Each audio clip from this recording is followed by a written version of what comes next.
ഒരുപാട് മാസങ്ങൾക്ക് മുന്നേ എടുത്ത വീഡിയോ ആണ് കേട്ടോ. അതായത് കഴിഞ്ഞ വർഷം പറവണ്ണ UP സ്കൂളിലായിരുന്നു ഞാൻ വർക്ക് ചെയ്തിട്ടുണ്ടായിരുന്നത്. അപ്പോൾ അവിടെ നിന്ന് നമ്മൾ സ്റ്റാഫ് ടൂർ പോയ വീഡിയോ ആണ് കേട്ടോ. എഡിറ്റ് ചെയ്ത് ഞാനിതൊക്കെ ഷെയർ ചെയ്തായിരുന്നു. അങ്ങനെയായിരുന്നു ചാനൽ പോയിട്ടുണ്ടായിരുന്നത്. അപ്പോൾ വീണ്ടും പുതിയ ചാനൽ സ്റ്റാർട്ട് ചെയ്ത് അപ്പോൾ അതിൻ്റെ അകത്തേക്ക് ഞാൻ ഒന്നുകൂടെ എഡിറ്റ് ചെയ്ത് വോയിസ് ഓവർ കൊടുത്ത് വീഡിയോ എടുക്കുകയാണ്. ഒത്തിരി വൈബുള്ള ഒരുപാട് ഇഷ്ടമുള്ള കുറേ ടീച്ചേഴ്സ് ഉണ്ട് കേട്ടോ. ഭയങ്കര നമ്മൾ എന്ത് പറഞ്ഞാലും അതിനനുസരിച്ച് ചെയ്യാം. നമുക്ക് കട്ടക്ക് നിൽക്കുന്ന എല്ലാവരും ഒരാളെന്ന് പറയാൻ പറ്റില്ല. അവിടുത്തെ എല്ലാ സ്റ്റാഫും പറവണ്ണ UPത്തെ മുഴുവൻ ടീച്ചേഴ്സും നമ്മൾ എന്ത് പറഞ്ഞാലും നമുക്ക് കട്ടക്ക് നിൽക്കുന്ന ഫ്രണ്ട്സാണ് കേട്ടോ. ഞാൻ ടീച്ചേഴ്സ് എന്ന് പറയുന്നില്ല, ഫ്രണ്ട്സാണ് അവർ. അപ്പം നമ്മൾ അന്ന് പോയ ബസ്സിലെ വൈബാണ് കേട്ടോ. ഞാനൊരു റീൽസ് എടുക്കട്ടെ എന്ന് ചോദിച്ചപ്പം അതിനെന്താ ടീച്ചറെ നമ്മൾ ചെയ്യാലോ എന്നും പറഞ്ഞിട്ട് ഏതൊരു പാട്ടിട്ടാലും അതിനനുസരിച്ച് ഞാൻ പറയുന്ന എല്ലാതും ചെയ്യാൻ പറ്റുന്ന നല്ലൊരു ടീമായിരുന്നു കേട്ടോ അത്. അപ്പോൾ ഒരിക്കലും എനിക്ക് ഇവരെ മറക്കാൻ പറ്റില്ല. ഇവരെ കൂടെയുള്ള യാത്രകൾ ഒരിക്കലും മറക്കാൻ പറ്റില്ല. അത്രക്കും വൈബായിരുന്നു കേട്ടോ. വിജീഷ്, ബിസാറ്, ജമാൽ മാഷ്, ജോണി മാഷ്, അങ്ങനെ പറയുകയാണെങ്കിൽ ഇതിനകത്തുള്ള എല്ലാവരും. ശ്രീജ ടീച്ചർ ട്രാൻസ്ഫർ ആയി പോയിട്ടോ. ടീച്ചറും മക്കളുമാണ്. അതൊക്കെ ഭയങ്കര നമ്മളായിട്ട് കൂട്ടായ ടീമായിരുന്നു. പിന്നെ നമ്മളെ ഫാറൂഖും മക്കളും, സുനിത ടീച്ചർ, പേര് പറയുകയാണെങ്കിൽ നിർത്തൂല. അത്രയും ആൾക്കാർ ഇതിൻ്റെ അകത്ത് ഇറങ്ങി വരുന്ന ഓരോരുത്തരും ഒരു പ്രത്യേക വൈബുള്ള ആൾക്കാരുണ്ടോ. നസീമത്താത്ത, ഷംസി ടീച്ചർ, അങ്ങനെ ഞങ്ങളെല്ലാവരും കൂടി നിൽക്കുന്ന സമയത്ത് നമ്മളെ ബെഞ്ച് മാർക്ക് ടീം അവിടെ എത്തുന്നുണ്ട്. ഞാൻ ഇതിൻ്റെ മുന്നേ ബെഞ്ച് മാർക്കിലായിരുന്നു വർക്ക് ചെയ്തിരുന്നത്. അപ്പോൾ നമ്മൾ രാവിലത്തെ ബ്രേക്ക്ഫാസ്റ്റിന് വേണ്ടിയിട്ട് ഇറങ്ങിയപ്പോൾ ഒട്ടും പ്രതീക്ഷിക്കാതെ കണ്ടുമുട്ടിയതായിരുന്നു നമ്മൾ ബെഞ്ച് മാർക്ക് ടീമിനെ. അപ്പോൾ കൂട്ടത്തിൽ അവരെയും കൂടി ഞാൻ വീഡിയോയിൽ ഉൾപ്പെടുത്തിയതാണ്. രാവിലെ നമ്മൾ അടിവാരത്തുനിന്ന് വയനാട്, അത് പറയാൻ മറന്നുപോയി, വയനാട്ടിലേക്കായിരുന്നു കേട്ടോ യാത്ര. ഇതൊക്കെ ഒരു തവണ ഇട്ടതുകൊണ്ട് തന്നെ മറന്നു പോയിട്ടുണ്ട്. ഏകദേശം കഴിഞ്ഞ മാർച്ച് ഫസ്റ്റ് വീക്കിലാണ് ഞങ്ങൾ വയനാട്ടിലേക്ക് പോയത്. ഇത് നമ്മളെ ബെഞ്ച് മാർക്ക് ടീമാണ് കേട്ടോ. ഇതിൻ്റെ അകത്ത് എൻ്റെ മിതു ഉണ്ട് കേട്ടോ. ഞാനും മിതു ഭയങ്കര ക്ലോസ് ഫ്രണ്ടാണ്. ബാക്കി അങ്ങനെ എല്ലാവരും ഉണ്ടായിരുന്നത്.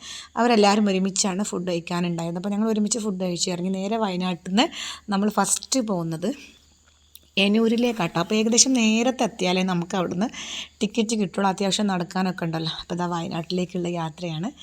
ഭയങ്കര എൻജോയ്. നമ്മൾ സ്ഥലം കാണുന്നതിനേക്കാളും പ്രാധാന്യം കൊടുത്തിട്ടുണ്ടായിരുന്നത് നമ്മളെല്ലാവരും കൂടി ഒരുമിച്ചൊരു യാത്ര പോവുക, മാക്സിമം അത് എൻജോയ് ചെയ്യുക. അത് തന്നെയാണ് ഈ യാത്രയിൽ ഉണ്ടായിട്ടുണ്ടായിരുന്നത്. നമ്മളെ ബിജു സാറിൻ്റെ ഒരു പ്രത്യേക ഒരു രസമായിരുന്നു. സാറിൻ്റെ ഓരോ അവതരണങ്ങളാണെങ്കിലും അങ്ങനെ എല്ലാവരും ഭയങ്കര പാട്ട് പാടി ഡാൻസ് കളിച്ച് ഞങ്ങളൊരു നമ്മൾ ടീച്ചേഴ്സാണെന്ന് പോലും മറന്നു പോയിട്ടുള്ളൊരു വൈബ് ടീമായിരുന്നു. ഒരിക്കലും ഒരു സ്കൂൾ ടൂർ അല്ലെങ്കിൽ സ്റ്റാഫ് ടൂർ എന്ന് പറയുമ്പം അത് എങ്ങനെയൊക്കെ പറഞ്ഞാലും നമ്മുടെ പറവണ്ണ ടീമിനോട് തന്നെയായിരിക്കും പറയാനുള്ളത്. ഇത് വയനാട്ടിൽ എന്നൂരിൽ കയറിയിട്ട് അവിടുത്തെ ആദിവാസികൾ ട്രഡീഷണൽ ആയിട്ടുള്ള ഒരു ഇതാണ് കേട്ടോ കാണുന്നത്, നൃത്തമാണ് കേട്ടോ നമ്മൾ കാണുന്നത്. പിന്നെ ഇവിടെ കാണാൻ നല്ല ഭംഗിയുണ്ട്. അതിനേക്കാളേറെ നല്ല വെയിലുണ്ട്. ഒരുപാട് നടന്ന് കാണാനുണ്ട് കേട്ടോ.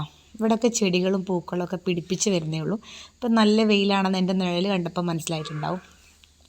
കാൽമുട്ട് വേദന ഉള്ളവരൊന്നും ഇവിടെ വന്നിട്ട് ഒരു കാര്യമില്ല. കാരണം അത്രത്തോളം സ്റ്റെപ്പ് കയറി ഇറങ്ങി പോകാനുണ്ട് കേട്ടോ. അപ്പോൾ ആദിവാസികളുടെ അവരുടെ വില്ലേജും അവരുടെ ട്രഡീഷണൽ ആയിട്ടുള്ള കുറേ കാര്യങ്ങളും അവർ ചെയ്തു വെച്ച കുറേ കാര്യങ്ങളും അവിടുത്തെ ഫുഡ് ഐറ്റംസും അങ്ങനെയുള്ള എല്ലാ കാര്യങ്ങളും നമുക്ക് അവിടുന്ന് പർച്ചേസ് ചെയ്യാൻ പറ്റും, കാണാൻ പറ്റും. അവരുടെ ആദിവാസികളുടെ നൃത്തം കാണാൻ പറ്റുന്നുണ്ട്. ഓരോ അരമണിക്കൂർ കൂടുമ്പോഴും അവരുടെ പാട്ട്, പുള്ളുവപ്പാട്ട് എന്നെന്തോ പറഞ്ഞു, ആ പാട്ടൊക്കെ ഞാൻ ഇതിൻ്റെ അകത്ത് ആഡ് ചെയ്യണമെന്ന് വിചാരിച്ചിരുന്നു. പക്ഷേ അതൊക്കെ പോയിട്ടോ. കുറേ വീഡിയോസ് പോയി. ഏകദേശം കഴിഞ്ഞ മാർച്ചിലെ വീഡിയോ ആണല്ലോ.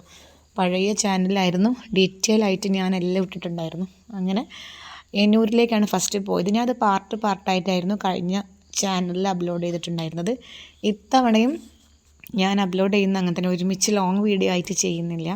ഞങ്ങൾ ഏകദേശം ഒരു 4-5 സ്ഥലത്ത് പോയിട്ടുണ്ടായിരുന്നു. എന്നൂർ പോയിട്ടുണ്ടായിരുന്നു, അത് കഴിഞ്ഞിട്ട് നെഹാണി മ്യൂസിയത്തിൽ പോയിട്ടുണ്ടായിരുന്നു, പിന്നെ മീൻമുട്ടി, അത് കഴിഞ്ഞിട്ട് ബാണാസുര ഡാം. ഇത്രയും സ്ഥലങ്ങളാണ് ഈ കഴിഞ്ഞ വർഷത്തെ ഞങ്ങളുടെ സ്റ്റാഫ് ടൂറിൽ നമ്മൾ പോയിട്ടുണ്ടായിരുന്നത്. എങ്ങനെയൊക്കെ പോയാലും തിരിഞ്ഞും മറിഞ്ഞും നമ്മൾ വയനാട്ടിൽ തന്നെ എത്തും. അതിൻ്റെ മുന്നത്തെ വർഷം ഞാൻ പറവണ്ണ UP തന്നെയാണ് വർക്ക് ചെയ്തിട്ടുണ്ടായിരുന്നത്. അപ്പോൾ അവിടെ നിന്ന് അന്നും നമ്മൾ പോയത് വയനാട്ടിൽ തന്നെയായിരുന്നു. അന്ന് നമ്മൾ വേറെ റൂട്ട്, വയനാട്ടിൽ ഒരുപാട് സ്ഥലങ്ങളുണ്ടല്ലോ. അപ്പോൾ നെക്സ്റ്റ് പാർട്ട് വീഡിയോ ആയിട്ട് ഞാൻ വീണ്ടും വരാം. ഇതിൻ്റെ ബാക്കി ഹണി മ്യൂസിയത്തിൻ്റെ വീഡിയോ ആയിട്ട്.